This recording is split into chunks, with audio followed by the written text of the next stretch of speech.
கோவில்பட்டியில் மளிகை கடை ஒன்றில் சிகரெட்டிற்காக காவல் உதவி ஆய்வாளர் ஒருவர் வாக்குவாதம் செய்த வீடியோ காட்சிகள் வெளியாகி சர்ச்சையை கிளப்பியிருக்கிறது.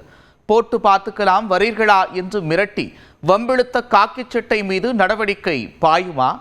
என்னடா பிரச்சனை உங்களுக்கு? போட்டு பார்க்கமான்னு என்ன சொல்றீங்க? சண்டலுக்கு சொல்லி யார் சொன்னா? யார் சொன்னா உங்களுக்கு சண்டலுக்கு மாதிரி? எங்களை யாரும் சொல்லலையே. எங்களை வந்து நீங்க போட்டு பார்க்கமான்னு திடீர்னு கேக்கீங்களா? எதுக்கு கேக்கீங்க? அன்னைக்கு யார்ட்ட தான் கேட்டீங்க? இங்க கேக்கீங்களா? இதே மாதிரி வேற இடத்துல நீங்க கேட்டு பாருங்க பாப்போம். இல்ல சரி இப்ப இங்க விக்க கூடாதுங்க. நீங்க இத மட்டும் கேட்காதீங்க, எல்லாத்தையும் கேளுங்க.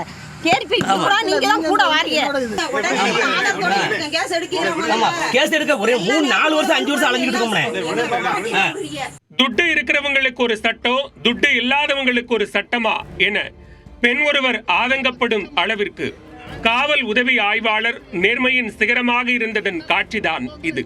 வாங்கிய பொருட்களுக்கு உரிய பணத்தை கொடுக்காமல் எஸ்ஐ சட்டம் பேசியதால் நாங்க யாருக்கிட்ட நியாயம் கேட்க என பாதிக்கப்பட்ட பெண் புலம்பியுள்ளார்.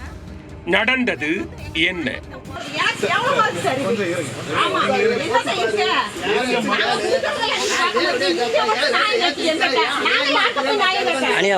தூத்துக்குடி மாவட்டம் கோவில்பட்டியில் உள்ள சண்முக சிகாமணி நகரைச் சேர்ந்தவர் ஜெகதீஷ். இவர் பசுவந்தனை சாலையில் பலசரக்கு கடை நடத்தி வருகிறார். 2 நாட்களுக்கு முன்பு கடையில் ஜெகதீஷ் மற்றும் அவரது மனைவி முத்துச்செல்வி இருந்துள்ளனர். அந்த நேரம் எப்போதும் வென்றான் காவல் நிலைய உதவி ஆய்வாளர் அந்தோணி திலீபன் வந்துள்ளார். அவர் சிகரெட், தீப்பெட்டி உள்ளிட்ட சில பொருட்களை வாங்கியுள்ளார். 170 ரூபாய்க்கு பொருட்கள் வாங்கிய எஸ்ஐ 69 ரூபாய் மட்டுமே போன்பே மூலம் செலுத்தியதாக கூறப்படுகிறது. அதனை அறிந்த முத்துச்செல்வி, சார் முழு பணத்தையும் கொடுங்க என கேட்டுள்ளார். ஆத்திரமடைந்த எஸ்ஐ, தன்னிடமே கணக்கு கேட்கிறாயா என ஒருமையில் பேசியதாகவும் போட்டு பார்த்துக்கலாமா என்றும் மிரட்டியுள்ளார். அத்துடன் எம்ஆர்பியை விட கூடுதல் விலைக்கு சிகரெட் விற்கிறீர்களா என கணவன் மனைவி இருவரிடமும் வாக்குவாதம் செய்துள்ளார். அப்போது அங்கிருந்த சிகரெட் விற்பனை ஏஜென்ட்டிடமும் அது குறித்து விளக்கம் கேட்டுள்ளார்.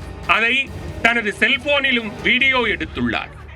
அதே வேளையில் உதவி ஆய்வாளர் வம்பிழுத்த காட்சியையும் முத்துச்செல்வி படம் பிடித்துள்ளார். அதனை கண்டு ஆத்திரமடைந்த எஸ்ஐ அவரது செல்போனை பறித்து தாக்க முயன்றதாக கூறப்படுகிறது. பலசரக்கு கடையில் நிகழ்ந்த சம்பவத்தை அருகில் இருந்த ராஜேஷ் கண்ணா என்பவர் வீடியோ எடுத்துள்ளார். அவரது செல்போனையும் உதவி ஆய்வாளர் பறித்து கொண்டு மிரட்டியுள்ளார். அப்போது அந்த வழியாக வந்த கோவில்பட்டி கிழக்கு காவல் நிலைய உதவி ஆய்வாளர் செந்தில் வேல்முருகன் வந்துள்ளார். பின்னர் இரு தரப்பினரையும் சமாதானம் செய்த செந்தில் வேல்முருகன் உதவி ஆய்வாளர் அந்தோணி திலீபன் பறித்து வைத்திருந்த செல்போன்களை வாங்கி உரியவர்களிடம் கொடுத்துள்ளார்.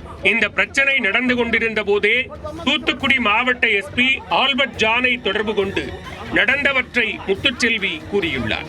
சம்பந்தப்பட்ட காவல் நிலையத்தில் புகார் அளியுங்கள், நடவடிக்கை எடுக்கப்படும் என்று எஸ்பி உறுதியளித்ததாக கூறப்படுகிறது. இதனைத் தொடர்ந்து முத்துச்செல்வி மற்றும் அவரது குடும்பத்தினர் கோவில்பட்டி மேற்கு காவல் நிலையத்தில் புகார் அளித்துள்ளனர். தொடர்ந்து தனது கடைக்கு வந்து எஸ்ஐ அந்தோணி திலீபன் பிரச்சனை செய்வதாக முத்துச்செல்வி குற்றம் சாட்டியுள்ளார். எனவே அவர் மீது உரிய நடவடிக்கை எடுக்க வேண்டும் என்று கோரிக்கை விடுத்துள்ளார். சார் வாங்கின எதுக்கு இப்போ அசலுக்கு கொடுங்க சார், சீரட் கொடுங்க, நான் நம்ம போலீஸ்காரன் ஏன்ட்டே கேட்குறியா அப்படின்னு கேட்டார். அது போக நான் கேட்டேன்னு சொல்லி 69 ரூபா போட்டுட்டு, இது 69 ரூபா எதுக்கு போட்டிருக்கேன்னா நுகர்வோரில் கம்ப்ளைண்ட் பண்ணுவேன், பல மடங்கு உங்கள்கிட்ட திட்டு கொடுங்குவேன், அதுக்கு தான் நான் இந்த திட்டை போட்டு விட்ருக்கேன்னு சொன்னார் சார். சொல்லிவிட்டு வீடியோ எடுத்தேன் சார். வீடியோ எடுத்துகிட்டு என்ன உன் புருஷனும் நீ தான் இருக்கியா, உங்க கஞ்சா கேஸில் உள்ளே ஓடுவான் அப்படின்னு சொல்லி கையை பிடிச்சிக்கிட்டு போனையும் வீடியோ எடுத்த போனையும் பிடிக்கிட்டார் சார். எனக்கு ரொம்ப அவமானமாக இருக்குது சார். இந்த பிரச்சனை குறித்து சம்பந்தப்பட்ட உதவி ஆய்வாளர் அந்தோணி திலீபனிடம் கேட்டபோது அதிக விலைக்கு சிகரெட் விற்பனை செய்வது குறித்து மட்டுமே தாம் கேட்டதாக விளக்கமளித்துள்ளார்.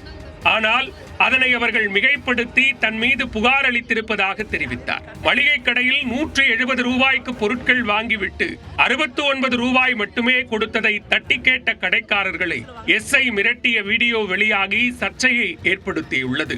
இந்த விவகாரத்தில் விசாரணை நடத்தி உரிய நடவடிக்கை எடுக்கப்படும் என்று போலீசார் தரப்பில் தெரிவிக்கப்பட்டுள்ளது.